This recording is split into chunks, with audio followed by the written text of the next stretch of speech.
Денеска сме во Гостивар да поразговараме со гостиварчани за проблемите кои што ги тиштат, за најголемите проблеми кои што тиштат кои Македонија, не само Гостивар и Гостиварско.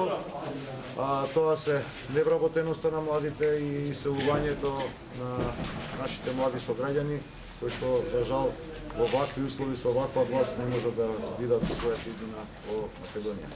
И започнавме нашите средби со најсензитивната, јас би рекол и најманипулираната категорија на граѓани, тоа се пензионерите, кои што упорно се лажат дека тоа нешто што законски им следи, всушност е наголемување на пензиите, а тоа станува збор за профит законски.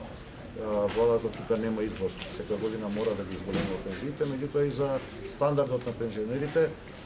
И она што јас го разговара со овие луѓе е како тие од статус на издржатели во нивните семејства, што ги издржуваат семејствата со сопствените пензии, да станат условно речено издржувани лица, бидејќи нашата цел, нашата идеја да ги вработиме младите да останат тука, младите да останат во нашата држава.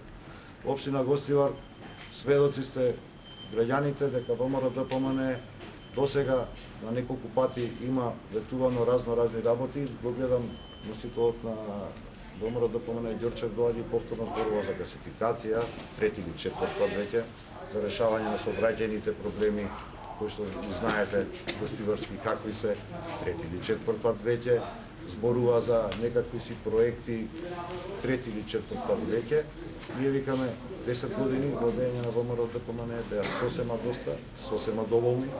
Гостивар е пример за заедништво на граѓаните и ги повикуваме сите граѓани заедно, заеднички на 11 декември, заокружувајќи го бројот 4, листата на Социјалдемократски сојуз, да ставиме крај на ова разбойничко, криминално, недомакинско, ненародно владење на Никола Груевски.